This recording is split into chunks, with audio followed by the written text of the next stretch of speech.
Okay, welcome to the East Kelowna Transcona Community Committee. Brendan Harris is our clerk, Joy Ho is planner, and Councillor Brawadi, North Kildonan. We have a quorum. I would like to do the land and water acknowledgement. I'm Russ Wyatt, City Councillor, Transcona Ward. I would like to acknowledge that we are on Treaty 1 territory, the home and traditional lands of the Anishinaabe, Ojibwe, and Innu Cree and Dakota peoples, and the national homeland of the Red River Métis. Our drinking water comes from Shoal Lake 40 Nation in Treaty 3 territory.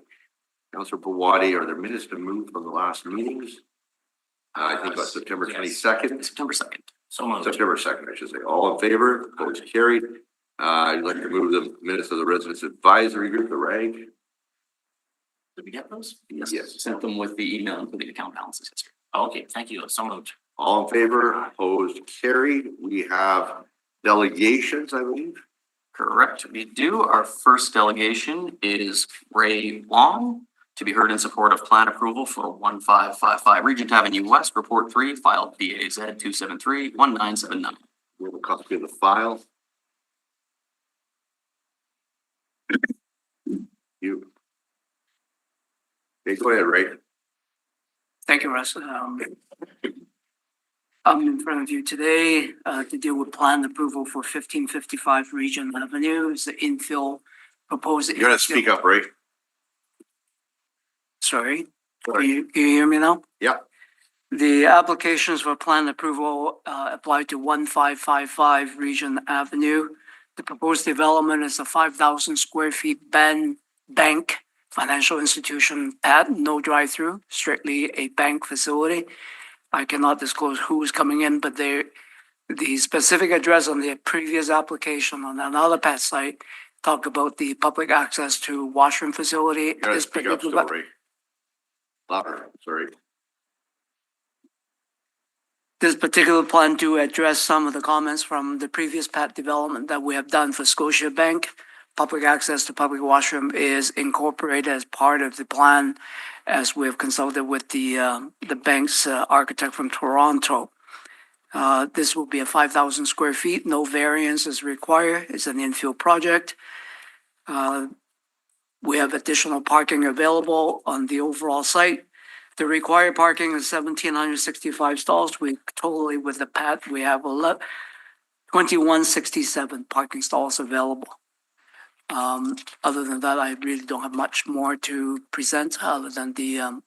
When are the bus loops being moved? We're not moving them. Transit doesn't want it to be moved because of the new transit policy or the new plan that hasn't been in place. It stay where. So that's old. Yes, that's old. All right, and when are we gonna see, the balance of the site getting landscaped? Because the front of the site along Regent Avenue is really bare bones. Like, we have all that sea of parking out in front of the Save On Foods.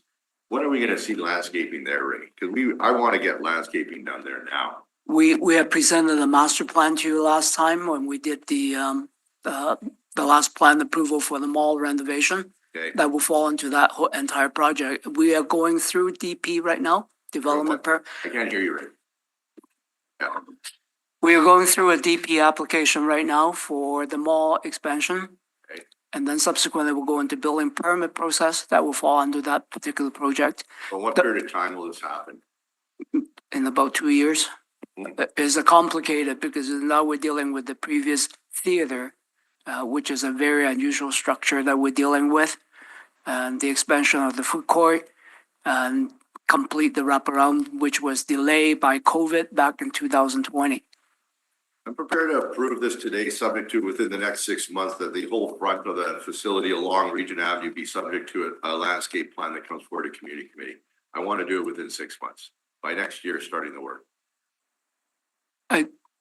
I will be presenting you the same master plan that you previously have approved. I know, Russ. but you're talking about the stuff going on with regards to the food court, everything's in the back, right? That's all in the back where the former theater was and everything. That's along Reindeers. I just want to raise the level of landscaping up along Regent Avenue, because right now it's just bare bones and it looks awful. Sure, we can come back and give you a planned approval process for the Sure. Regent Avenue frontage Yeah. Landscaping plan. Frontage, landscaping, paths, trails, better walkways, you know, the whole 9 yards. So, I don't have an issue with the bank stuff. We can approve that today. Jeff, did you want to have a look at it or? It's online here. You? Submit a question online, it's fine. All right. So, if you want to take the chair, Jeff, I'll, move suspension of the rules to deal with the item right away. Okay. So moved, all those in favor? Aye. Opposed, carried. Item 3. And I'll move the approval of the, site plan, subject to within 6 months, presenting to community committee a plan for the, new landscape plan for the, everything on, listed along the frontage of Regent Avenue from the, terminus of the, property, in the east where you have the internal road alongside Canadian Tire on the east side, all the way down through to State Pond in the west, and the main north-south internal road running along the front of the mall on the north side, region on the south. That all area be subject to a new landscape plan, including trees, shrubs, walkways, bicycle parking, etc. Okay, motion's been heard and understood. Within 6 months to come to EKTC. I do just want to confirm one thing. The north-south internal road, that was between Regent and Ringers, There's two north-south, there's a north-south internal road. between on Canadian Tire and the mall. Right, and then there's an east-west internal road East-west. on that runs, alongside of the south side of the mall. So Yeah, that's the east-west that's the internal. northern boundary. Okay. But that be subject to, So the east-west internal road on the south side of the mall. yeah. Okay. And Regent the original Avenue, model. Regent Avenue being the boundary on the south side. Regent Avenue, is listed incorrectly here on this site plan. It's listed as Regent Avenue East when it's Regent Avenue West, so I want to move that correction as well. And, on all the drawings, it's listed as Regent Avenue East when it's Regent Avenue West. That would be amendment just procedurally. Is the department and the applicants okay with that amendment to adjust Regent Avenue East to Regent Avenue West? Yes, thank you, Brendan. So I'll move that. Okay, motion's been heard, all those in favor? Aye. Opposed, carried. And, move, what was the bike, what the, parking, all of the, we wanted more, park and ride rate. Where's that at? That's last time we talked about, last time we talked about us, it was going to the northeast side. Now we're not moving the bus with. We're not moving the bus. It's not, we don't want to move. It's transit don't want to move. And they gave me a $1 million per hour cost to move the bus loop because of the cost to go further. Every minute of it, I don't want to get into that. No. Like, we went through that discussion way back when we were doing the overall mall plan approval. I'd like to amend my motion and, that we just dealt with. So To moved include, Rescind. I'd like to amend it so that, So moved, all those in favor? Aye. Opposed, carried. to include, as well, that the plan include, new, parking stalls for park and ride. As discussed with Mr. Forgetting Patrick, Hamilton, Patrick. No, not Patrick Hamilton. Now No. Patrick Hamilton retired a long Yeah. time. But you know, I don't need I that. know that. I don't need to have his name in the motion. So. No. So, our gentleman from Calgary, but anyway, okay. Okay, so that would be amended. So again, is the applicant on board with that amendment and is the department on board with this amendment? To include the park and ride stalls? Yeah, there's always in the Okay, plan. perfect. There's always just have to be identified more affirmatively this time. Right. Next. Sounds good. Okay, so I'll move that. Okay, motion's been heard as amended, all those in favor? Aye. Opposed, carried. All right. Thank you. Well, Return to the chair. sounds good. Any other delegations? Yes, we do. Our next 4 delegations are to be heard with respect to plan approval 175 and 179 Statacona Street and 335 Tweed Avenue, report 1. Okay. First up, I'll call forward David Patton, planner for WSP Canada. Excellent. We have Mr. Stewart here, I see. Good morning. Thanks for coming in. This is item number which? This is item number 1. Oh, yeah.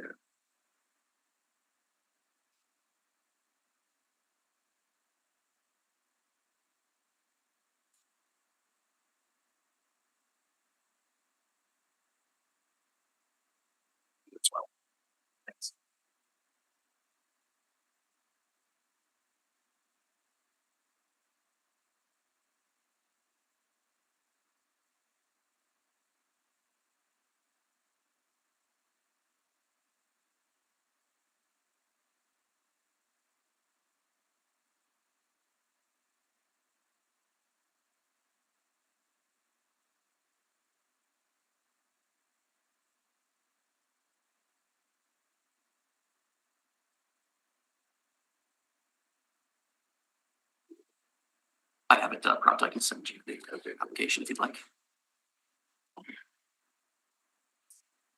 Well, it's this one.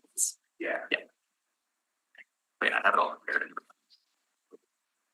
Okay, thanks to the committee and administration for having me today to speak to this application. My name is David Payton, registered professional planner with WSP. I'm here to speak on behalf of the property owner of the subject site, which, as you can see, is fronting on both Stadacona Street and Tweed Avenue. So this plan approval application was a condition of approval for a recent rezoning and consolidation that was approved by this committee to allow a self-storage use in the existing building on the site. The site's owned by the parent company for Access Storage, which will be the business that operates out of this location. Representatives of Access Storage are the other folks that have registered as delegates for the meeting. So they should be available if they're online to answer any questions, but otherwise I'll be speaking on their behalf today. They purchased this property in 2022, approximately 3 years ago. And we've been working with them since then to develop plans for the site and get the necessary approvals from the city. They're looking to begin work on redevelopment as soon as possible. So we'll be applying for a development permit as soon as this plan approval is granted. This is the existing condition of the site. So as you can see, it's an abandoned warehouse building. The site in general, as well as the building, are in poor condition. And as I mentioned, Access Storage is looking to proceed with the redevelopment as soon as possible.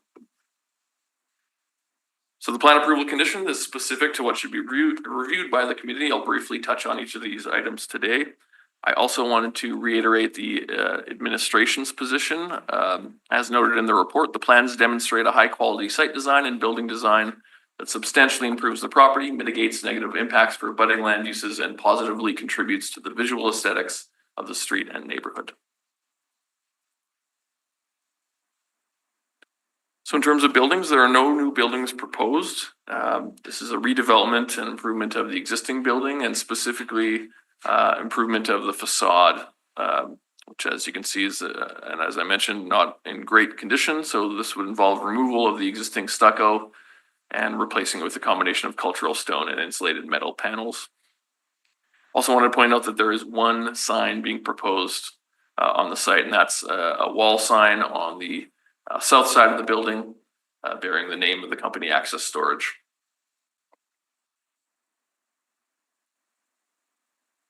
In terms of landscaping, the objective here was really to ensure that there's a buffer between the building and the lower density residential uses to the east.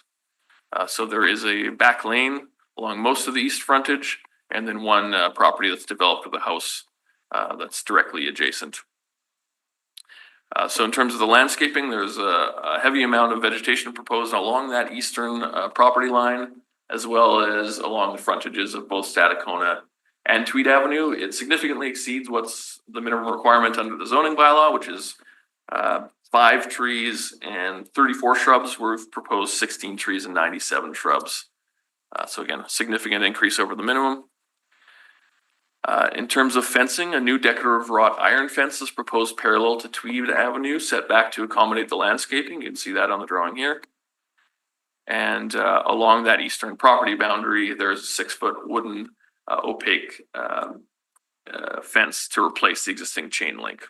So significantly more privacy and buffering from those properties than what currently exists.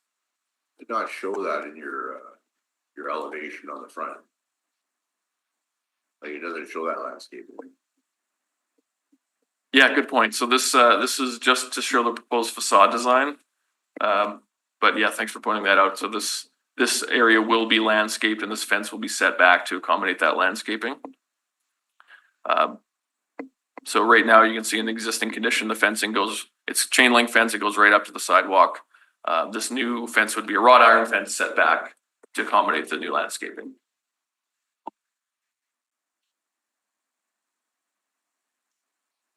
For parking, there's no parking requirements for self-storage use, but along the north side of the site, there are 23 parking spots proposed, as well as the waste receptacle, which meets all city zoning bylaw requirements.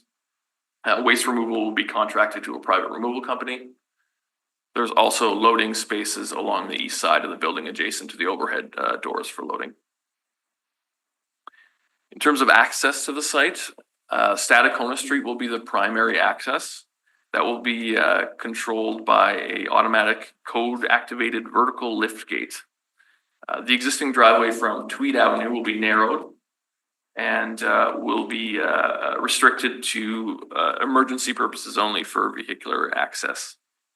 So this is just to ensure that customers approach the compound from Stadacona instead of Tweed, which is primarily residential.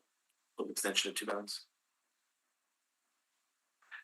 So moved, all in favor, vote carried. Thanks. Just wrapping up, just wanted to note that the proposal for self-storage use in this building was presented at a public open house. It was held at nearby River Elm School. And the plans approved as part of the rezoning, and those before you today are substantially similar to what was presented to the public. And the community was generally supportive of the proposed improvements. Positive feedback received was regard to the existing building being reused and redeveloped. The proposed use as opposed to higher density residential like condos, which was specifically something that the community did not want to see at this location. And the proposed access restriction from Tweed Avenue, ensuring that traffic would be limited along the residential street. So I guess the question I have, what is the balance of the fencing? Go back to your plan there showing the fencing, there we go. What's the street, well, what's on the back there? What's on the back side? Along here, Yeah, this is a strip mall. It's developed with, there's Charlie's Restaurant in there, a couple other uses, meat market. and what is the fence quality there? What are you building there? So that's an existing chain link fence that will remain. It's just abutting to the, I guess you could say, the rear / side of that strip mall building. So there's no real directly adjacent. And then what's the quality of the fence over along you said wood fence along the residence there where you got landscaping, but what about further north that lane? What's the fence there? So this is will be a solid wood opaque fence, same along as this stretch. So That would be wood, and what about that stretch? yeah, also wood. I see. Okay. Yeah. So right now it's just a chain link fence with barbed wire. It's fairly unsightly, so that'll be a big improvement over the existing. And what about the fence over there on the south side, across from your entrance on Strathcona? Sorry, on the south side, No, adjacent to no. over here. Over there along that south side. What's that fence there? Yeah, so this fence will be like a lift gate. That would be lift gate as Yeah. well. Yeah. So 2 lift gates. Yes, And then what about the fence running east-west on the south side there? east-west on the south side. That fence. Right here, that'll remain as the chain link fence that's currently there. So would you be open to doing a green fence where the chain links are? Like planting some sort of creeper or something Yeah. like that along that? Yeah, we could Just amend that. Chain link is so ugly. And you're gonna have internal security cameras and everything anyway, right? So- Yep. So that's not an issue. I will say that anywhere that the chain link fence is remaining, it's because it's against sort of uses that aren't active along those frontages. Right, yeah. It's just to try to beautify it so that we don't see an ugly chain link in the neighborhood. Like- Okay, that's great. And you wanna kind of keep it open to the landscaping on the south side, I'm assuming. And you wanna have visual coming in, you've got wrought iron there, which is a little different, which is nice. So that sounds good. Okay, and your entranceway coming in off of Strathcona there is that's a typical entranceway. Why would you not bring the landscaping right up to that first building there? So this Like, what's that space in there gonna be? this is a cell tower, Uh-huh. and it's fenced off already. So there's an easement on the site Oh, I see, for that, so it's not something that we're touching yet. I understand. Revenue source. Okay, well, and could you do, okay, so like, all right. So we could do landscape or, green fencing on the, where the chain links are, okay. Good, I don't have any questions, Councilor Bawadi? Nope, looks like nice cleanup. Okay, so, you wanna move Suspension of the rules, yeah. We should ask them just to make sure the other delegations. So are there any other delegations on this matter? We do have, other delegations registered for this matter, Oh, okay. so we can move on to them Sure. at this time. Just for context, are they going to be sharing the presentation? Yeah, if it's okay, I'll keep this up in Okay. case they want to add anything. Who are they? So our next speaker is Brett Howell. Okay. So Brett, you have 5 minutes to make a presentation. Well, thank you very much. So my name is Brett Howell. I'm with Access Property Development. I just wanted to thank you for your time. We don't have anything to add. If you have any questions, we are free to answer them. We don't have any questions. Thank you very much. Thank you.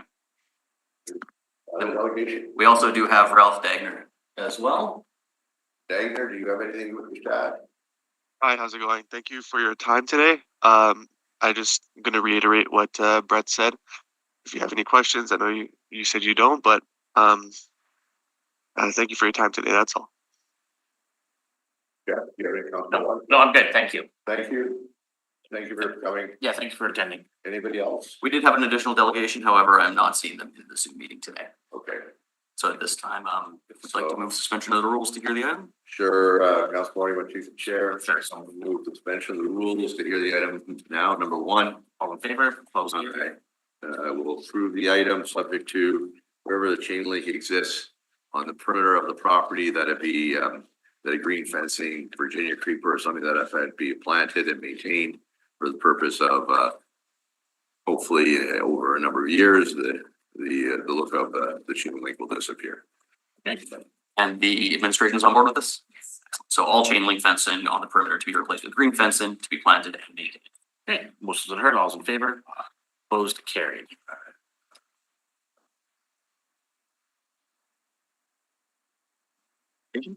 Okay, thank you very much, sir. Thank you. We have a suspension of the rules needed to hear an item. We do have one more delegation listed here, Alden Neufeld, Size Architecture, to be heard in support of design review 212 Regent Avenue West. Where the trans going? Alden is joining us over Zoom. What are we building here? What are those about? Alden, I'm just asking you to turn on your video. Professionals. Yeah, I'm struggling. Yep. Hey, how are How you, Russ? are you? Good to see Good, you. good. Good to see you. You know, I was, my office is just down the street. I could have walked over, but they said, no, just do Zoom. I don't know, whatever. No, it looks good what you're doing here. Thank you. Well, I always, I'm always open to feedback, certainly yours. Yes, sir. Thank you. What would you like to speak to? Well, actually, I really just wanted to, I was open for any questions that you might have, really. That was it. We're just opportunity to open up this building a little bit. I mean, you're probably familiar with the existing building. It's like a very strong brick facade. It doesn't really work well with the street. And we're just opening it up, a lot more transparency and connecting the building to the street. It's going to be a wonderful addition to the Transcona biz. Yeah, I agree. Yeah. Is there any way that you could incorporate any kind of landscaping, you know, where you have that little island coming in off of Regent, you have, the perpendicular parking lot there on the west side, I guess it is? Yeah. There's a little island there kind of. Oh, I like, see it. Yeah. yeah. Is there a way you could put a bench in there and some landscaping? Absolutely. Yeah, absolutely. The other side's a little too tight and there's a little sidewalk there, but yeah, I think that would be great to do something there. Yeah, I think you have a mural on the other side already. On that. That's correct. Is that the side that you're referring to, Russ? Pardon me? Is that the side that you're referring to with the mural? Like put a bench there? Well, hold on, let me just pull up my agenda here. Because the other side, It's it's, only the cannabis shop, the next one west over, so I don't know if you want people hanging out right after shopping. Oh, I don't care. Let them hang out. Well, they're not supposed to be consuming In public, street. you know? Another story, but it's, all right, let's see here. Is there a map, is there a plan showing the map of this on the agenda? do you have package there. I mean, I don't know how. Now, you have your package. I'm just wondering, on the other side, the west side, the walkway there, what do we have up against that side? What's along the walkway? Is there, like, isn't there a park there? Like a green space? I'm looking on Google Maps and I'm not, you have the joint in the cannabis shop there, and there's a small little triangular spot to the west. And on the other side, you have the family walk-in, and then you have a small green space in between that. There's another building between our building, our proposed renovation, then we have a walk-in clinic, and then there's a green space. Just pulling up my maps as well here. Oh, yeah, I see the walkway. Yeah, Okay. yeah. So That the walkway only there. spot, Go ahead. the only spot that might be amendable to putting in a little bench would be on that west side, but Yeah. you know, Yeah. Looks like there's a bench in front of the pharmacy there as well. yeah, there is, yeah. Side, Looks like there's a bench already in front of the family, the IDA pharmacy and the Curly Walk-in. moving down here. Oh, yeah, okay. Yeah. Yeah, if we can do something on that island there with a bench and some landscaping, that'd be great. Sure, absolutely. Yeah, I see you have the mural there, but I won't distract much from it. No, we could do something quite tasteful there. Yeah, okay, that'd be great. Yeah, And then, okay, so do you have cameras, by the way, on that internal walkway? What are you guys doing there for that? no, but I think that would probably be a really good idea. I know the client originally wanted to have some windows there because he's gonna have some of his labs on that side. Unfortunately, building code won't permit it, but I do believe that would be a good idea to do. And if that's something that you suggest, I would bring that forward with the consultants to have some video cameras there. Yeah, I just think it's a bit of a dangerous spot. In terms I don't of- disagree. So lighting and cameras on that side. Noted. It's a little small for a bench even. Pardon me? What are you looking at the same place? Yeah, I think so. No, I'm talking about the west side, Jeff. You're looking at the east side. Okay, Oh, west side. okay, hold on. I also just want to note, Choi, you might be able to speak to this as well. It appears as though that triangle might actually be on the neighboring property. Well, no, The parking lot seems to be associated with 218. whose property is the parking lot? 218. You know what? That's a good point, Cindy. Troy makes a good point. That is, I do believe that's the adjacent property. If I look at our site plan, I think the building is the site and the site is the building, it looks like. Your building. Because the parking lot for this particular building at 212 is located at the rear of the building. So this parking lot belongs to the pharmacy. That's right. So we should get them to put The up a joint, I should say, the joint. Wonderful. Okay. Yeah. Okay, well then subject to lights and camera on the walkway, we'll move approval.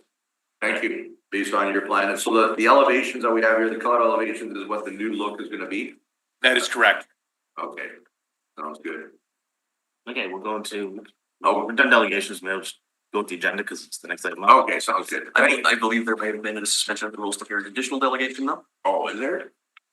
I don't know. Oh, yes, there's an additional delegation. So in that case, do we want Councilor White to take the chair, you Sure. to move to deal with? Thank you, sir. Thank you very much. Very good. Russ, thank you so much. Thank you. Good discussion. Thank you. Okay, so, Councilor Body, mind the chair? Yep. I'll move suspension of the rules. All in favor, please I carry. hear, Dave Stewart in relation to a community fund grant of, $10,000 for, the Transcona Pipeline. Come forward, Mr. Stewart. Thank you. Morning, everyone. Morning. The Transcona District, the Transcona Pipe Band was formed in 1965. And through the years, there was an adult band, a junior band, focused on teaching bagpipes and drums to the youth and adults in the community.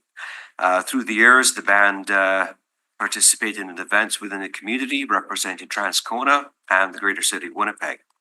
In the 80s, the organization was redeveloped into a youth-only band, and they continued the history of participating in Legion parades, representing the community again in community events, and the city of Winnipeg as well.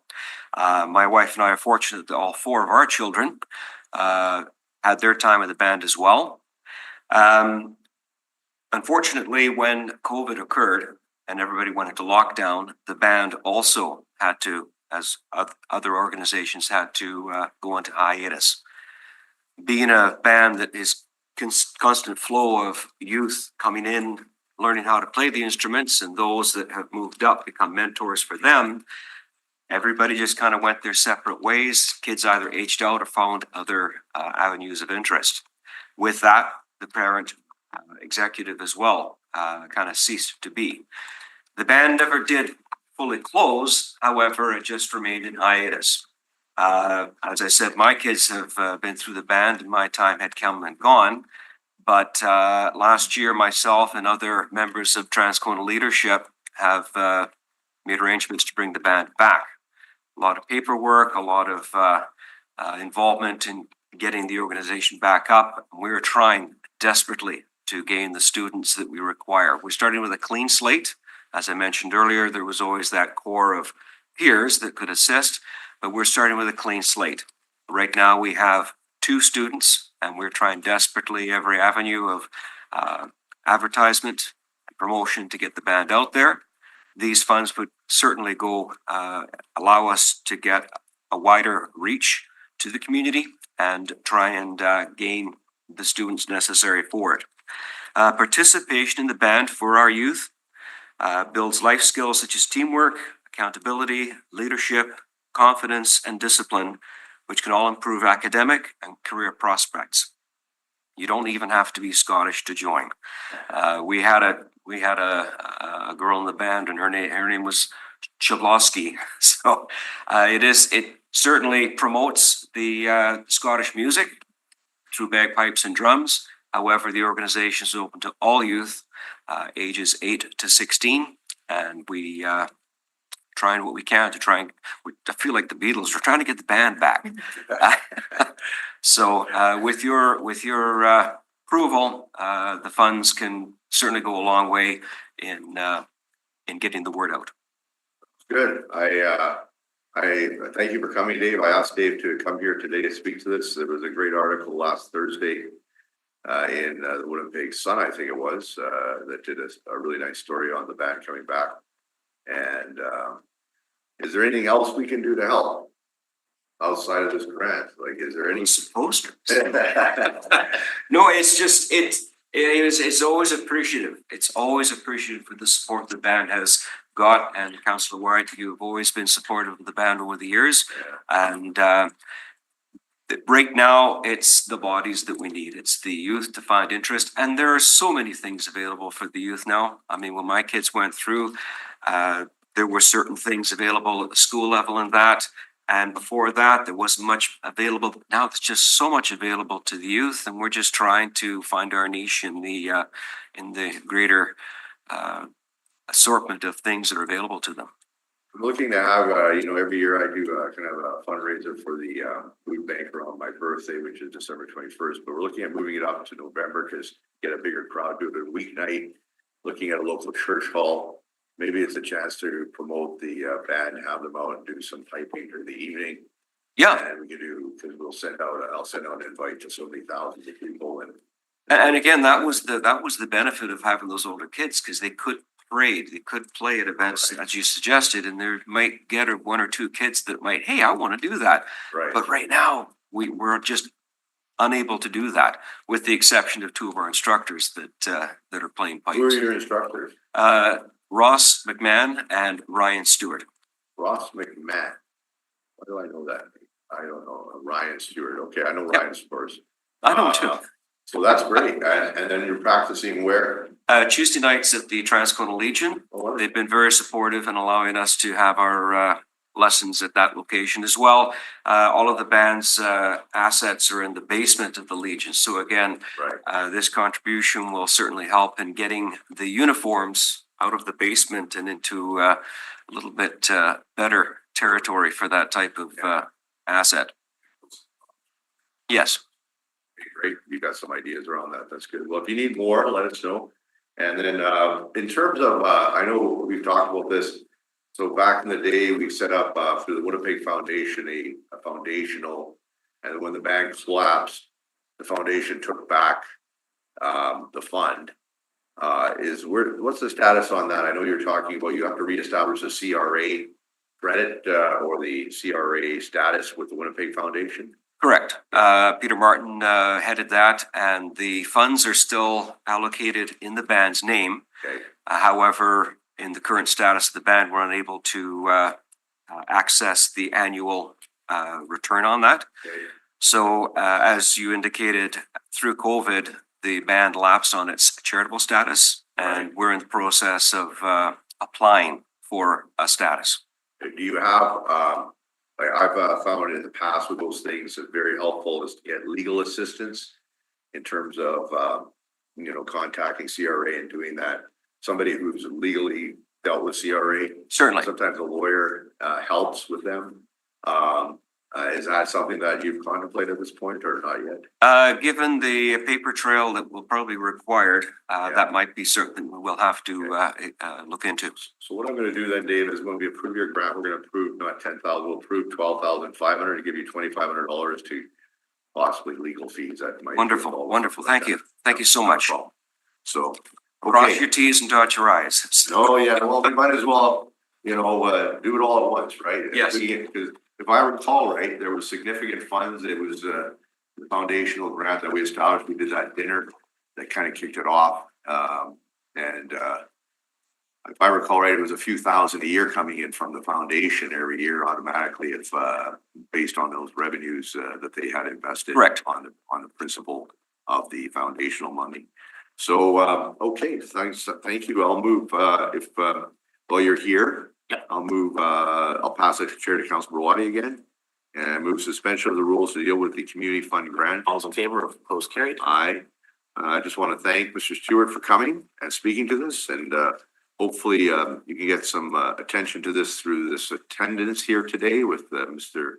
Sheldon Burney and, we can get some, local write-up in that newspaper that comes out every Thursday.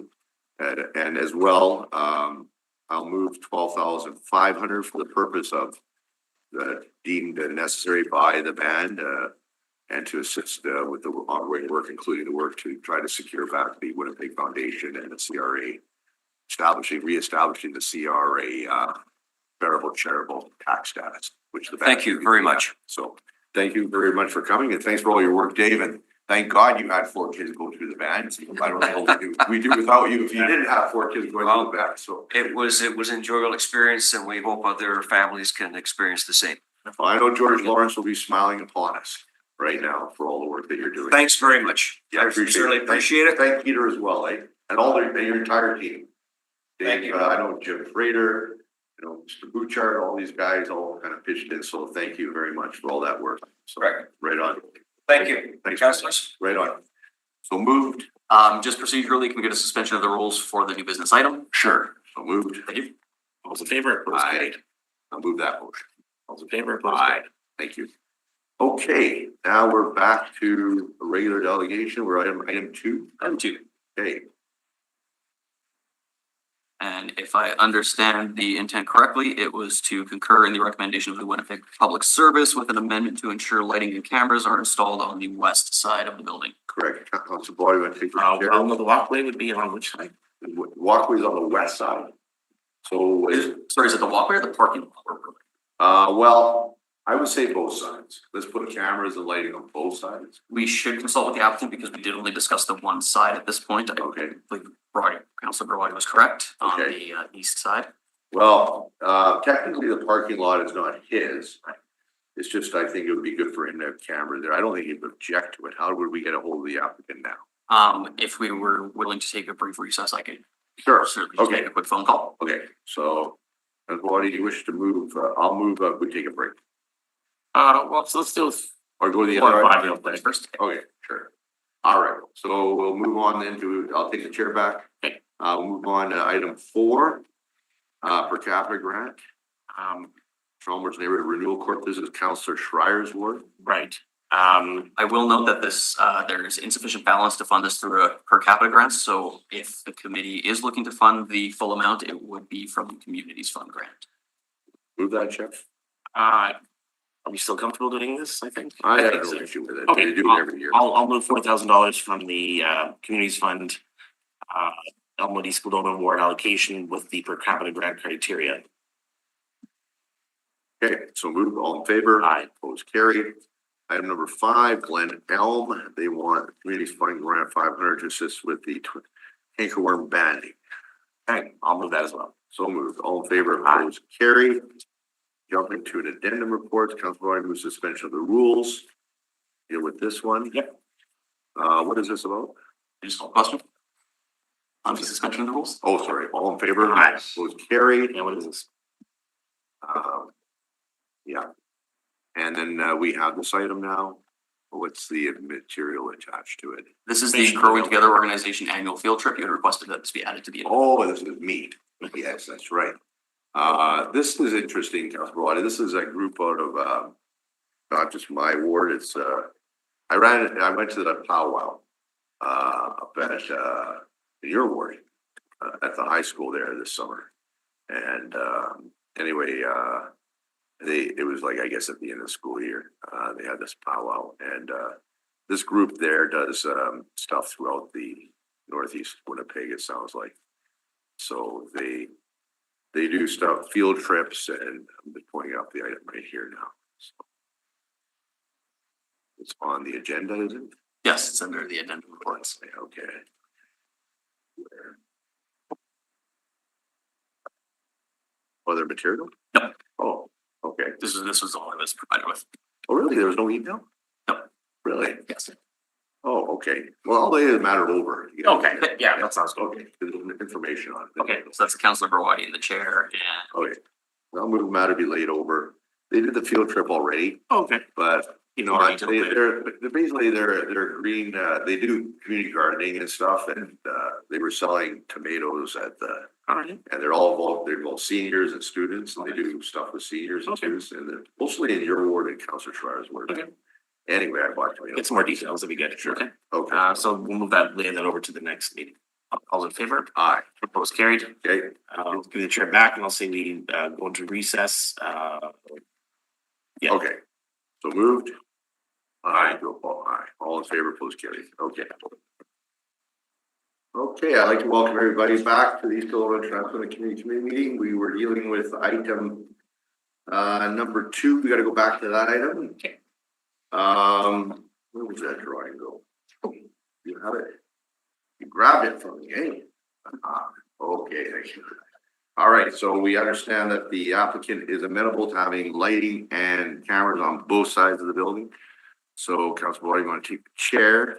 I'm going to move that be approved as per the elevation submitted and changes submitted, and that with one amendment, that lighting and cameras be installed on both the east wall and the west wall. I forgot to ask on the south wall. I should have done that too on the lane.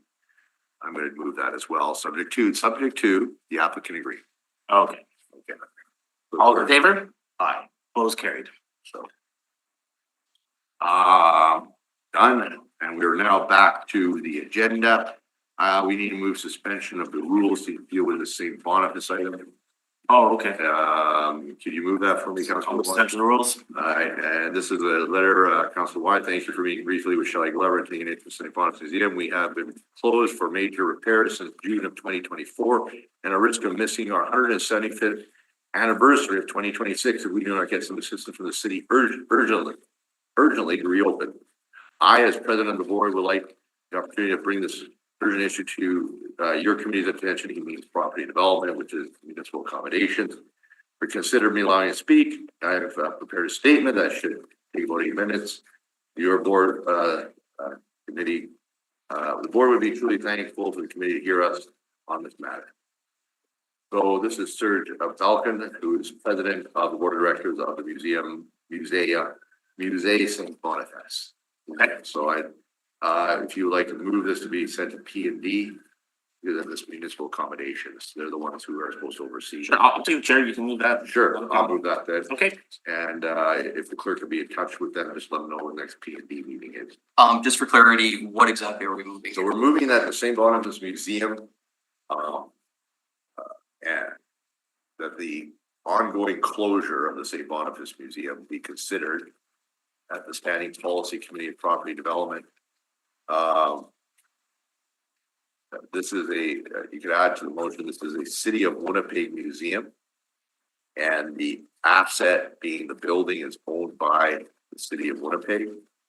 And this is the oldest wooden structure in Western Canada. Being that, well, the building that was established by the Grey Nuns. And as of 2026, it's 175 years old. And it has been closed since 2024 due to major repairs. I don't know the status of what that involves. However, they're not seeing any kind of movement on it. It's municipal accommodations that oversees this. And I just want to be able to get this matter on the agenda so that we can identify what the issues are and hopefully address them there. So. Okay, no, it's a civic, it's a building, so I'll attach this as. it'd be good to have it on date. I'll support the motion. Request the clerk to, once, if the motion passes, that they be in touch with them and to let them know the timing of the next P and D meeting. Delegation. Okay, motion's been heard, all in favor? Aye. Opposed, carried. Okay, it's outside of our area, but we're always there to help. And so, okay, let's move on to the, I guess that's it for the regular agenda. Correct. Okay, we will then jump right into the public hearing. We're a little bit late. I apologize to everybody. It's not uncommon when we're dealing with a regular agenda. Okay, so we'll just need to call the hearing to order. Sure. Introductions and. I gotta read the acknowledgement. Where did that acknowledgement go? Okay, so I'm gonna call the hearing to order. This is a public hearing of the East Kelowna Transcona Community Committee, and I read the land water acknowledgement again. I would like to acknowledge that we are on Treaty 1 territory, the home and traditional lands of the Anishinaabe, Ojibwe, and Innu Cree, Dakota peoples, and the national homeland of the Red River Métis. Our drinking water comes from Shoal Lake 40 First Nation in Treaty 3 territory. I'll ask the clerk to read. We'll deal with the first two items. They are consecutive items, 637 Edison Avenue. In accordance with the City of Winnipeg Charter and the Development Procedures Bylaw, the process the committee will follow is the applicant will be heard first, followed by those in support of the application. Next, those registered in opposition are heard, followed by those registered for information. Finally, the applicant may return to speak in rebuttal to comments made. However, no new information is permitted. Please note that when your name is called, it's your opportunity to speak. However, you are not obligated to do so. For a more in-depth overview of the public hearing process and other information pertaining to what happens before, during, and after a public hearing, please consult the City Clerk's Department website. Please note that all public hearings are recorded and will be a part of the public record. Should you have any questions after the hearings have concluded, please contact the City Clerk's Department. Item 1 is a rezoning of 637 Edison Avenue under file BAZ 2132025. In accordance with the City of Winnipeg Charter and the Development Procedures Bylaw, this is a combined hearing, and the following item will also be heard at the same time. Namely, item 2 is a variance at 637 Edison Avenue under file DAV 156017/2025D. Please note communications were received in opposition to the matter, which have been distributed to all members of the committee. The process the committee will follow is the applicant will be heard first, followed by those in support of the application, those registered in opposition, and those registered for information. The applicant may return to speak in rebuttal to comments made. However, no new information is permitted. Speakers will be permitted 5 minutes for their presentations. All participants in the Zoom meeting have been muted and will only be permitted to speak when called upon. At this time, I'll turn it over to the administration for a brief overview. Thank you. The subject property is located on the northwest corner of Edison and Raleigh Street in the Rossmere area neighborhood of the North Kildonan Ward. The subject site is 8,148 square feet in area, and it's occupied by a 1.5-story single-family dwelling with a detached garage. The applicant proposes to rezone the subject property from R1L to RMFM to construct a new 5-unit multifamily dwelling. The proposed building is 55 feet in width and 48 feet in length, and the building height is about 24 feet. The front yard setback is just over 13.5 feet. The rear yard setback is 45 feet, and the west and east side yards are 6 feet and about 5.5 feet respectively. The density is about 1,630 square feet per dwelling unit. There are 5 parking spaces for the 5 units. Access will come off an approach off Raleigh, leading to a parking area. Of note, Edison is a collector road and so is Raleigh. The proposal also requires variance application for lot area, building setbacks, guest parking, and landscaping requirements. And under Complete Communities Direction Strategy 2.0, the site is within the established neighborhoods, mature communities policy area. So with respect to policy alignment, the application is consistent with policies and design guidelines in our Winnipeg 2045, Complete Communities, and the infill guidelines. Some key considerations that support this intensification at the site and to ensure that there's compatible development include that the site is on a corner lot. It has frontage on both Edison and Raleigh Street. And as mentioned, these are collector streets. This provides an opportunity to accommodate increased density within lower density neighborhoods in a manner that reduces the number of properties that are potentially impacted by a higher intensity development. As well, this corner lot is larger than most of the other lots on the block on Edison.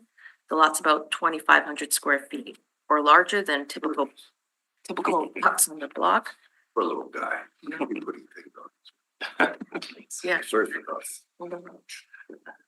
And the surrounding area, larger than the surrounding area, which allows for greater variety of housing options within a neighborhood while limiting the potential that such a development would create a dramatic change in the existing physical development pattern of the neighborhood. There's also an active transportation path adjacent to the subject site, just to the east between Raleigh and Gateway. And the pedestrian network provides accessible and multiple connections to amenities such as schools and parks and open spaces.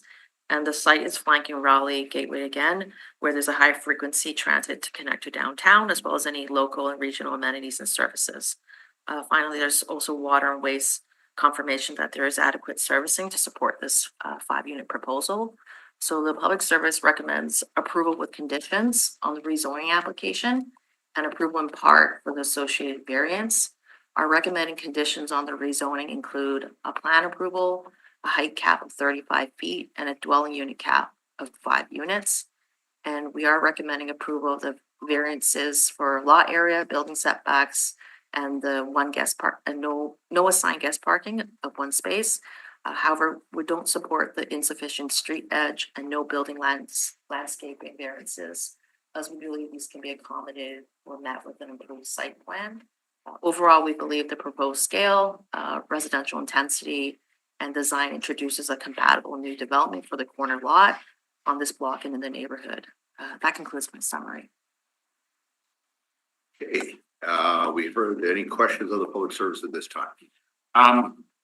The zoning bylaw, why does it only require 1 parking stall per unit? Oh, sorry.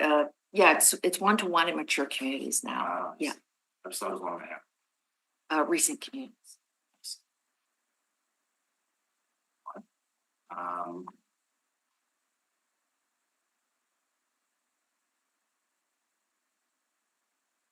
If we were to deny this application under the changes to the zoning bylaw under half, how many units would they be able to build by right? With the new half zoning bylaw changes, it would certainly permit as of right 4-plex. It meets the lot width requirements for lots in the R1 district if it were to remain R1. How many units is that? Sorry, How many units being pulled down? 5 units. Yeah, I have no further questions at this point. All right, we will jump into delegations. Carry on. Okay, so we did not have our applicant registered, nor has anyone registered in support of the application. As a matter of process, I just looked at the gallery. Is there anyone here to speak in support of the application? Seeing none at this time, we can move on to those in opposition. First up, we do have Ben McGilvery. Ben McGilvery is joining us over Zoom. How many delegations do we have? I have 3 registered to speak. Go ahead, Mr. McGilvery. Yes, good morning, councillors and Mr. Chairman. This area is currently single-family dwellings. Lots does not support. We do not support 5-family unit. But my mom is here and she has some things she wants to say to Mr. Clark. Is that okay? Please, but you have to give her a surname and address as well. Okay, yeah. Okay. Hi, it's Betty Dickey. I live in the neighborhood very close to this area. What is your address, ma'am? I'm sorry. Oh, 581 Mark Pierce Avenue. 581 Mark Pierce. Yeah. Here we Yeah. are. I come by there regularly. Well, my opinion in reading over your notes here is, well, a 5-family dwelling is too big for there. I think we have to have respect for the neighbors who already are living there. It says there'll only be a 6-footer. You're saying 5-foot 5-inch to the neighbor to the west. That doesn't seem like much to me. And as well, they were saying on the west side, the 2nd-story unit would have a balcony overlooking. I don't know if anybody here would want to live next door on the west side. I would not. I understand the need for housing and whatever, but I think trying to push a 5-family unit into that area is just not feasible. Councilor Bawadi? Thank you very much for your delegation today. Did you receive any communication from the applicant? Was there any type of open house held to inform you about what is being proposed on the site? No, but I have a printout of the city report and just reading it over, and there is a site plan and stuff. But you weren't invited by the person proposing this to an open house to give feedback or provide? Yeah, no, I haven't heard anything. I have no other questions. Thank you. Yeah. No other questions. Thank you very much for your delegation. Thank you. Thank you. Thank you, councillors. Thank you very much, sir. Have a good day. Okay, next delegation. Okay, our next speaker in opposition to the project is Patricia Prevost. Patricia, if you'd like to come forward, you have 5 minutes to make your presentation after you state your name. It's just at the front there, yes. Welcome. And she has also provided the package that's placed before. Oh, yes. Thank you for your. I'll start with that. I have actually included. Have a seat, you can take a seat. I'm sorry. No, it's the there. I'm sorry, guys. But no worries, you're good. All right. Take your Welcome. time. Thank you. You have up to 5 minutes to speak. Take your time and we may have questions after. As Councillor Wyatt already stated, I have provided you a package which has some photos showing the corner of the lot, which I will discuss later with the vehicles. Also, the full petition of 200 people and a few other items for your reference. Good morning, councillors, City Clerk, and Ms. Ho. I believe this is Ms. Ho, although I have not introduced myself. Is that correct? Thank you. We, Pat and Guy Prevost, 16-year residents at 633 Edison Avenue, along with 200 concerned citizens, who have signed a petition, oppose the variances and overall rezoning of 637 Edison Avenue from a residential single-family to a residential multifamily property, as it is formally noted on the top of the petition and stated on the signage located at the property of 637 Edison Avenue. Within a 2 to 3 block radius of 637 Edison, I was able to speak with 60% of the residents over the last 2 weeks. I acquired signatures from every household I spoke with, but could not reach everyone in my immediate area while I was walking door to door. This shows how strong of a community we are and that we stand together in opposition to this zoning and variance request. Safety is top concern at the corner of Edison Avenue and Raleigh Street currently. Currently, when approaching to stop at Raleigh, you are able to see vaguely through the trees if cars are approaching southbound on Raleigh. But then you have to actually pull a full car length past the stop sign to fully see if it is safe to turn, at which point you are encroaching into their lane. This is especially dangerous if cars are turning onto Edison from Raleigh or when the when the corner becomes icy in the winter. The new multi-unit building will create a far worse blind spot at that corner with no vague foresight, but actually you'll have to pull onto Raleigh to see, and would contribute to potentially serious accidents. Only 5 parking spots are allocated on the new plan for 5 units. Most residents have 2 or more vehicles per household, not to mention visitors. Sorry. With snow routes in winter on Edison Avenue and Raleigh, a transit and school bus route, where will these people park their extra vehicles? Street parking on Edison in Rhinehope, and Ede are already used all year round for existing resident vehicles. Raleigh Street has become increasingly busy over the last few years, making it hard to walk across to get to the walking trail for most families with children, cyclists, and elderly folks. Allowing this multi-unit complex to be built will add more vehicle traffic to this corner on a daily basis, contributing to safety concerns in the area already. Adding a two-story building of this magnitude not only creates a lack of privacy for the surrounding homes and their yards, it also creates some sound pollution to the area. On any given day, I hear people talking while walking on the Gateway Trail or down my street while taking evening walks.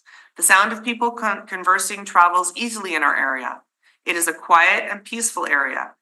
Adding 10 or more people to a property which currently accommodates one family will amplify the sound of the property and in the area. Any building put there higher than the current structure further adds to our concerns, and we feel that no higher building structures should be allowed on the property for the same reasons I have discussed. The very real concern of devaluing our homes if this building is allowed is foremost for me and my closest neighbors.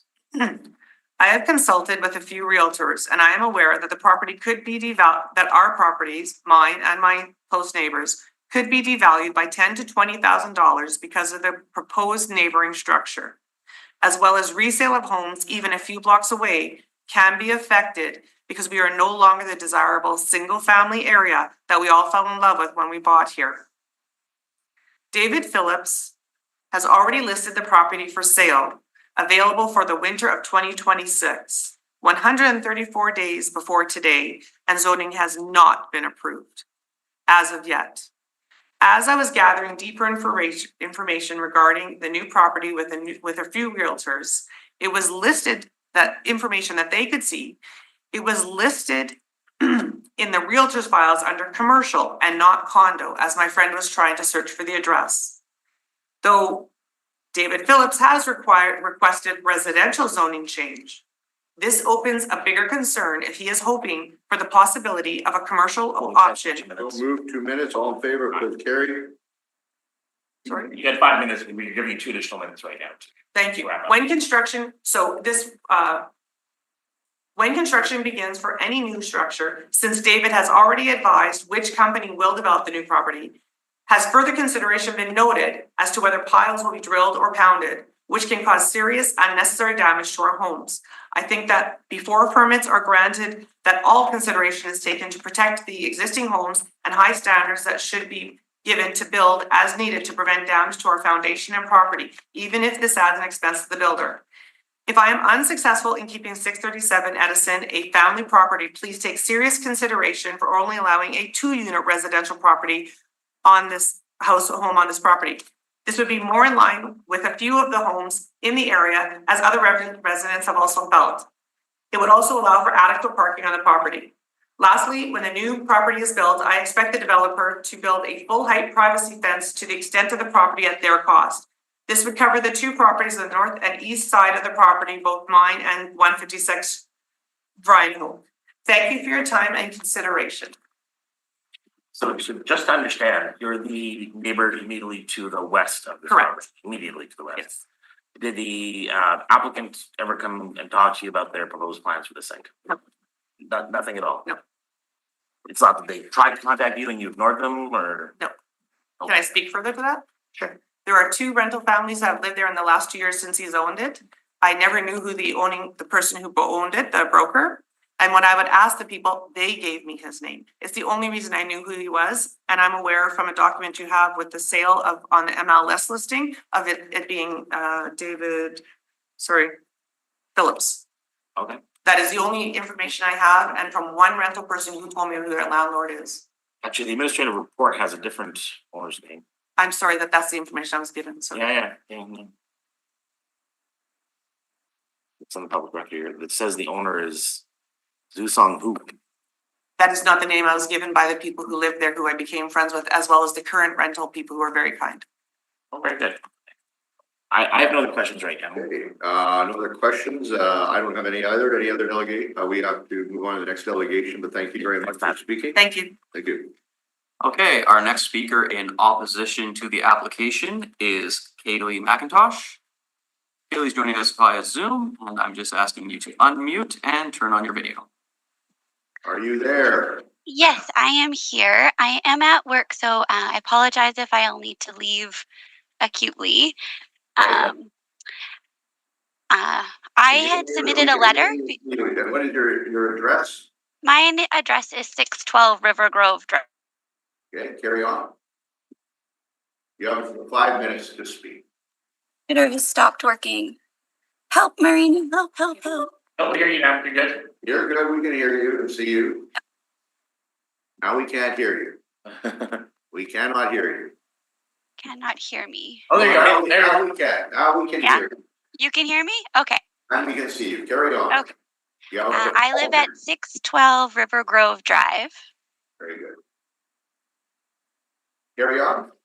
I had just submitted a letter in opposition to the proposed development, mostly because I was unsure if I'd be able to get enough time from work in order to speak with you.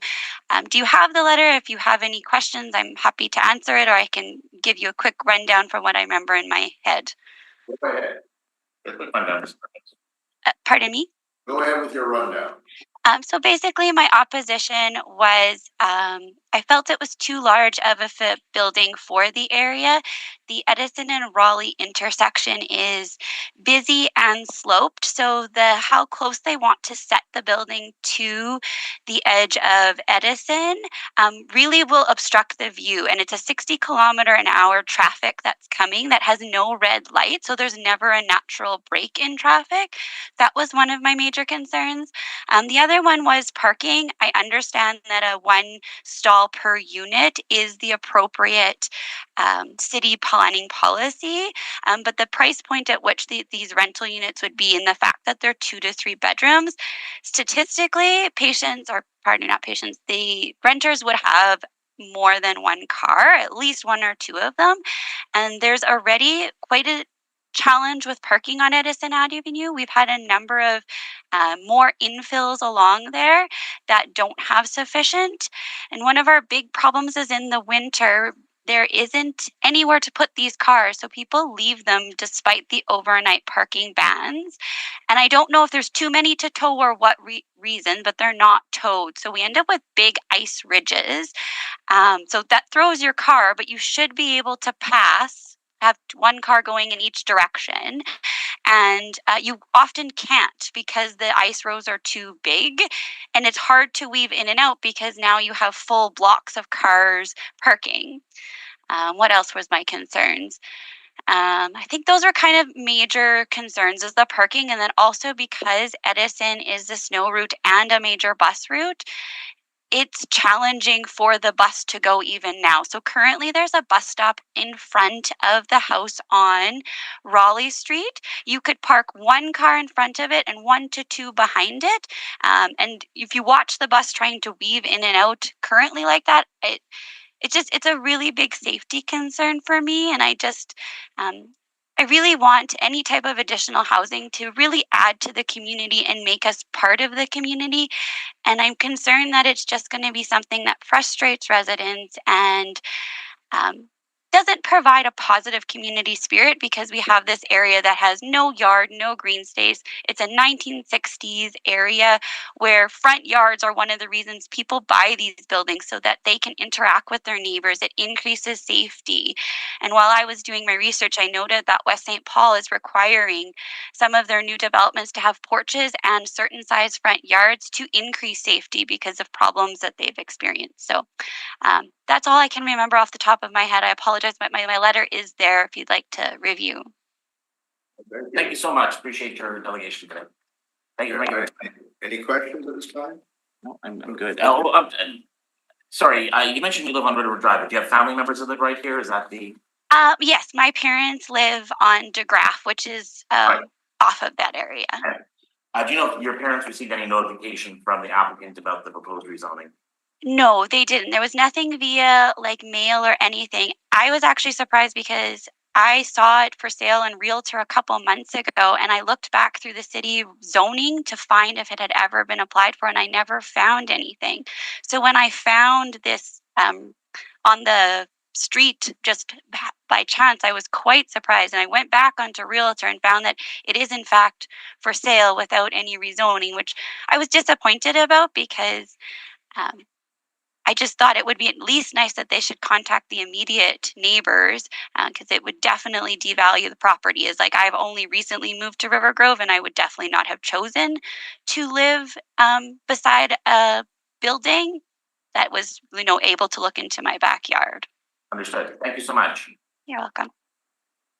Okay, next delegation. So that concludes those who had pre-registered to speak in opposition. Just to confirm, is there anyone in the gallery who would like to speak in opposition to this item?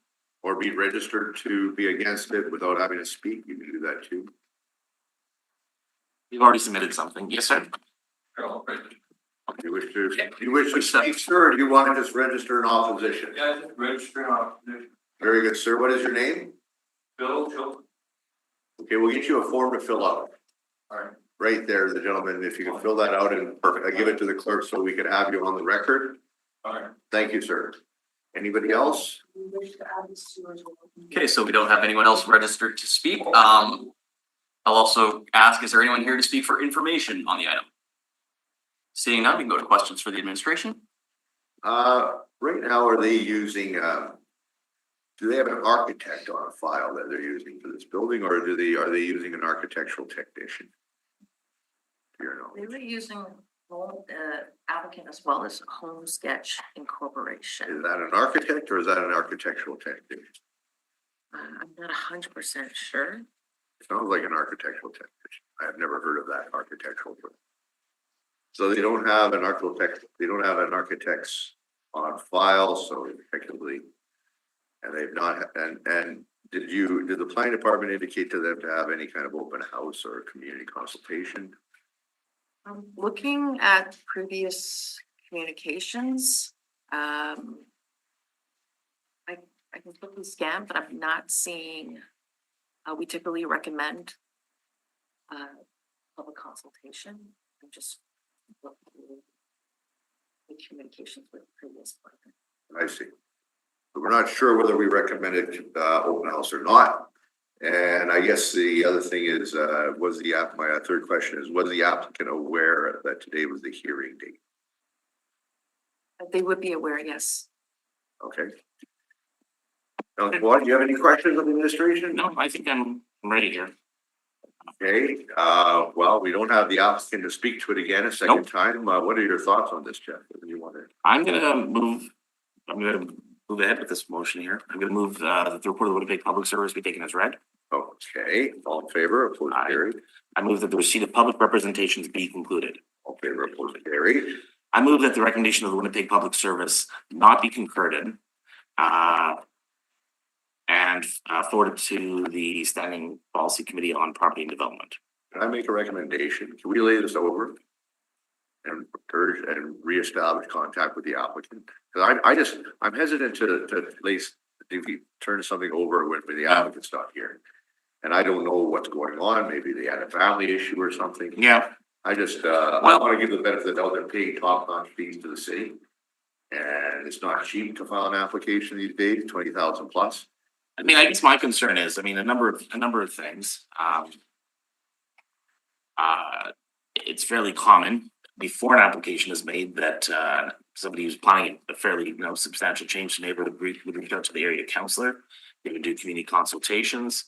There's a whole number of things that you would normally expect to happen when making a significant application like this, and none of that seems to have occurred. I agree with you. I'm very. If we hadn't changed our fee structure, jacked up the fee so much, and it was only $3,500 versus $18,000, I'd say fine. But I'm just wondering why he's not here. I mean, I would think if you're paying that kind of money and you're a new builder or whatever, you're going to want to be. I just want to give the benefit of the doubt. That's what I'm thinking, Jeff. Just to lay it over. You always deal with it again next month, but at least he knows, right? Because it's. I guess so. I mean, again, and again, right now, it's a fairly significant change unless, the applicant has something very compelling. Sort of- That's a different issue. I'm sort of, I mean, Yeah, I hear you, but then at least he can defend himself. well, Day in court, right? So that's just my thought. I think it would be, if we weren't charging so much, I wouldn't care, but. the other issue that was also raised by, the, delegations in opposition today, and I maybe if we're going, I'm gonna support the notion there that we lay this over. The other thing that was brought up, or that I've noticed is, all along Raleigh from, McLeod through to Springfield, there's a park buffer. And it does appear that this house is a lot closer to Raleigh than all the others. I almost think that the city probably needs a strip of land from this property to be consistent with the rest of the properties all the way. There's a park buffer all the way from Springfield to McLeod. It looks like there's missing ditch even at this property that the rest of Raleigh has. So I like water and waste, parks and open spaces and everybody to weigh in and perhaps the representatives here for this in the future. Yeah. So what I'll do then is I'm gonna retract my motion, let the receipt of public representations be concluded. I'm retracting that motion. Okay, so moved. Aye. Aye. And I'll move that the meeting be laid over to the meeting on November 12th, 2025 at 10:30 a.m. at the council building, 510 Main Street. November 12th, 10:30 a.m. and I'll support the motion and I would just add that this is along the rapid transit future corridor that we assembled with the Pioneers Greenway. That was one time the rapid transit. We have an FX4. We have frequent transit on Gateway now. And I'm a fan of infill and infill development. I don't think this is a huge infill.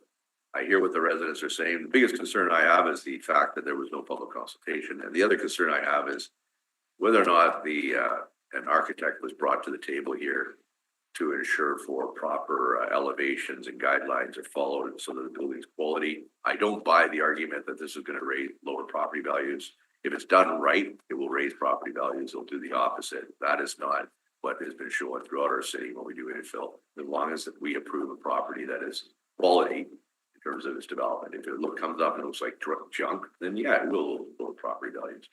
But that's something we could address with the applicant if they show up at the next hearing. Hopefully they do. They spent a significant amount of money to get to this point already, and time, I imagine, which is money. So Councilor Waddy's motion is in favor, been moved, all in favor, opposed, carried. We'll see you on November the 12th. So just to let the folks in the gallery understand, delegations have not been closed. If the applicant does come forward at the next meeting and makes a presentation, you'll have an opportunity to speak again if you wanted to at that meeting on November 12th to restate your comments and respond to anything presented by the applicant at that meeting. If the other neighbors want to come, I think they're still open to register because delegations are still open. Yeah, November 12th. Just to note that if you would like to speak at the next hearing, you would need to re-register to speak. However, any submissions that were provided will be carried over. You will not need to resubmit. And you'll be notified of the meeting because of the fact you're registered. And if by chance the applicant happens to be listening, I highly encourage you to do your community consultation right away. Yes, and we'll get your questions, sir. You could ask the clerk after the meeting, or we just have another item we got here. So thank you. We just need to do the variance as well. Okay, yeah. Okay, on the variance, DAB 156-017/2025D, I move right over to the November 12th meeting. Moved, all in favor? So November 12th, 10:30 a.m., 510 Main Street, R3B1B9. Okay. All in favor, opposed, carried. For postal code for postal system that isn't operating, but yes. And you move the matter be concluded for now or later. All in favor, opposed, carried. Okay. Do you want to move directly into item 3, councilors? Please. Sure. Item 3 is a zoning agreement amendment at 365 to 437 De Rocher Drive under file ZAA 5/2025. Please note communications were received in support of the matter, which have been distributed to all members of the committee. The process the committee will follow is the applicant will be heard first, followed by those in support of the application, those registered in opposition, and those registered for information. The applicant may return to speak to rebuttal to comments made. However, no new information is permitted. Speakers will be permitted 5 minutes for their presentations. At this time, I will turn it over to the planner for a brief overview. The subject properties are located on the south side of the Roger Drive in the Canterbury Park neighborhood of the Transcona Ward. The subject site is currently undeveloped vacant residential lots, 19 of them. And the applicant is proposing to amend the existing zoning agreement caveated on the title when the site was rezoned in 2017 to allow a reduced setback to a rail line.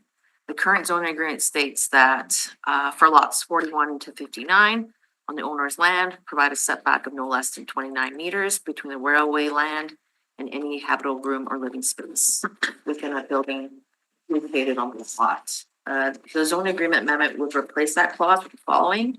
For the same lots, 41 to 59 on the owner's land where a berm that is a minimum of 3.5 meters in height must be maintained, provided a setback of no less than 21.42 meters between the railway land and any habitable room or living space within a building located on that lot. So the applicant has indicated that the amendment is for a reduced setback, which is needed for accessibility and market desirability. And under complete communities, the site is within the established neighborhoods recent communities policy area. And the application is consistent with policies in our Winnipeg and CCDS, namely for strategic infrastructure and resources. There is policy goals that ensure that new development of sensitive uses in proximity to freight rail operations and rail line is constructed in a manner that mitigates potential safety risks and nuisance caused by land use incompatibilities. Specifically, policy states that requires that new residential development or the intensification of residential or other sensitive land uses near freight rail operations incorporate appropriate safety and compatibility measures. So the public service is recommending approval of the zoning agreement amendment for the following reasons.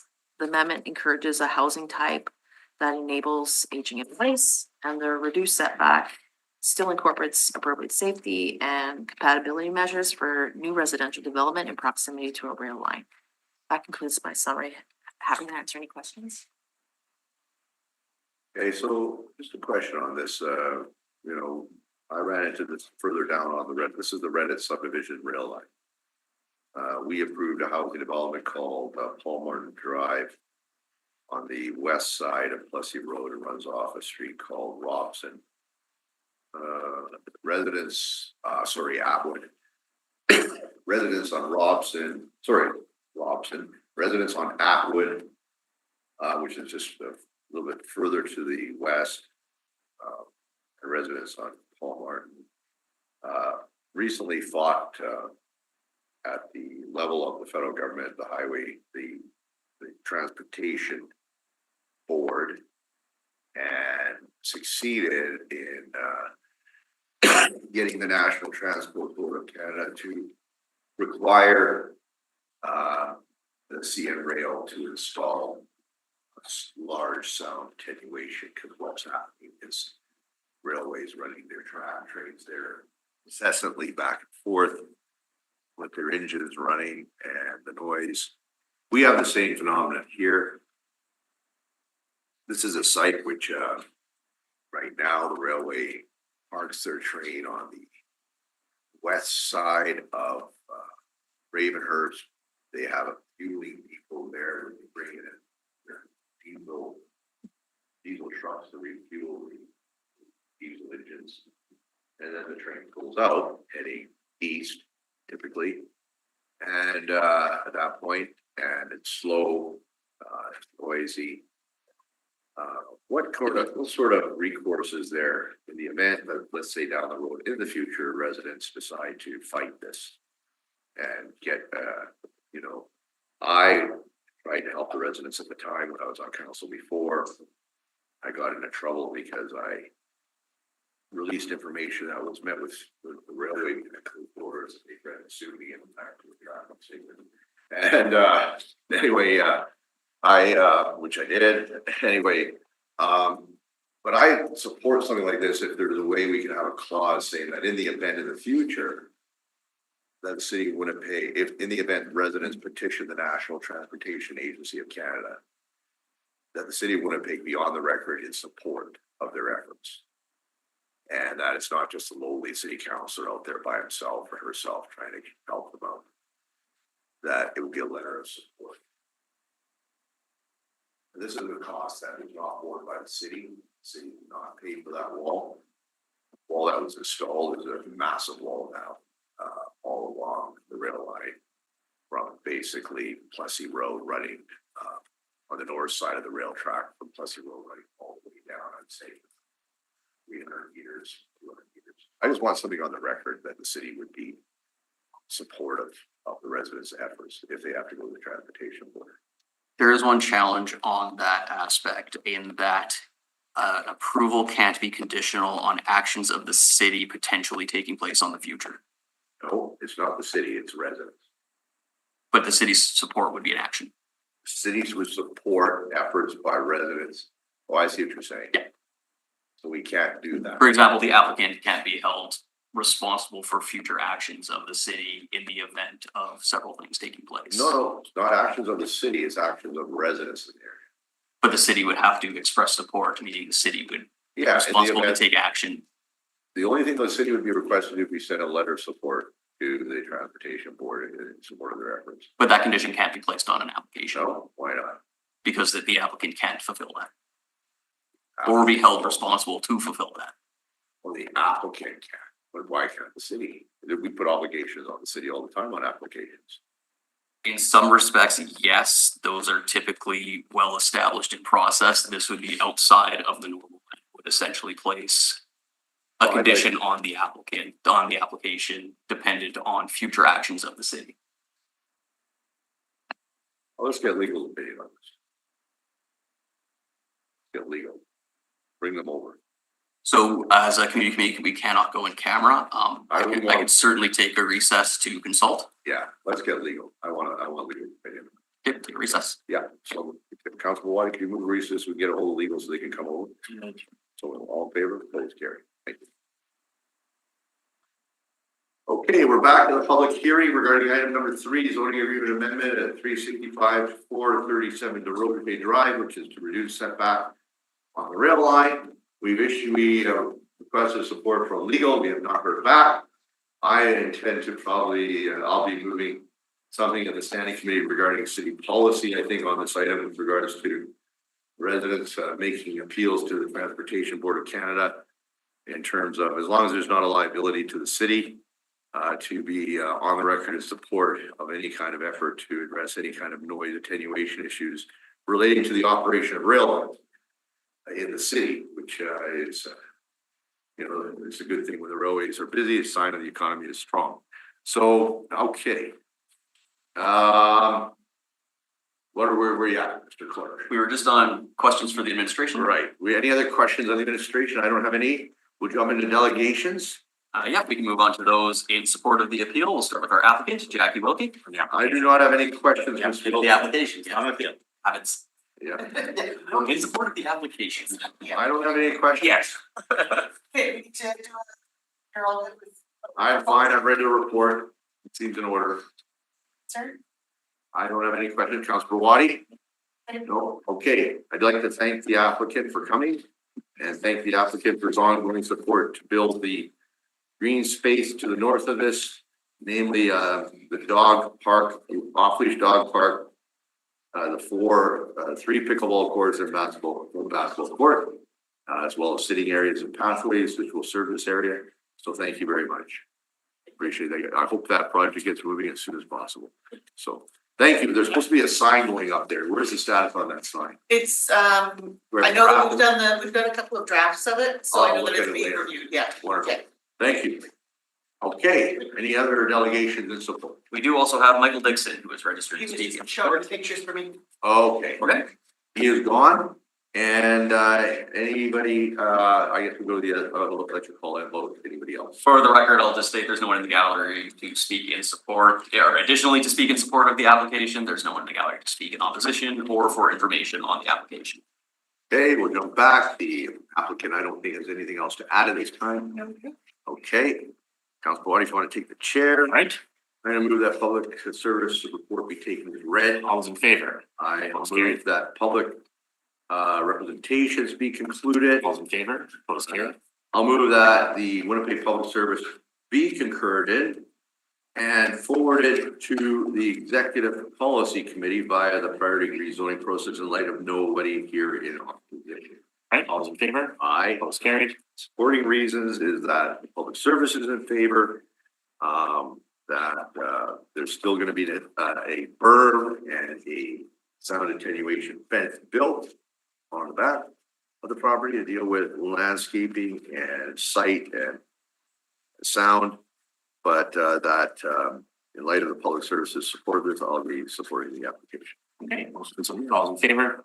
Opposed, And carried. move that the public hearing with respect to this application be concluded. All those in favor? Opposed, carried. Okay. Please note the committee has made a recommendation on this matter that will now proceed to council. No further representations are permitted, and all persons registered for the public hearing will receive notice when the matter is to be considered by council. Very good. We are closed. Council body moves adjournment of the public hearing. All in favor, opposed, carried. I'd like to just go back to a regular hearing or regular reports. Business. This new business. I'd like to, if you want to take the chair, Councilor Bawadi. Okay. I'd like to move that the public service look into putting bird on the window so that we can get something there so birds don't hit the glass of the North Committee room for consideration, and urge the mayor to consider the same in his office. The birds hitting the window is something that bothers me to no end, especially when steps can be taken to It deter. seems to be a fall issue. Like, I think what happens is birds eat fermenting fruit, Right. and they're literally drunk and they fly into windows. We have it happen at home quite often, actually. Oh, so I like to move that for them to look at it. I just don't like birds killing themselves hitting it. Okay, so that was the bird safety, Bird safety. insulated windows on all city buildings. So just this one. Okay, And then On the North Committee and then a friendly part of the motion is to, mayor considers. I'll send that to the appropriate committee of council. Thank you. Which is municipal accommodation. This one I believe would be me, so Oh, yeah. accommodations, Oh, but B&D. Okay. just to be clear, let's say appropriate committee. Sure. B&D, hopefully. I'll make consider it's a bird brain motion, but okay. Okay. Nothing new for me. Just call the question on that? All those in favor? I. Opposed? Carried. The little word needs a little thank you. Yes. Anyway, okay, Councilor Bawadi, I'll take the chair back. Councilor Bawadi moves adjourned on the regular meeting unless you have any business. So moved. Seeing none, all in favor, opposed, carried. Thank you very much, everybody.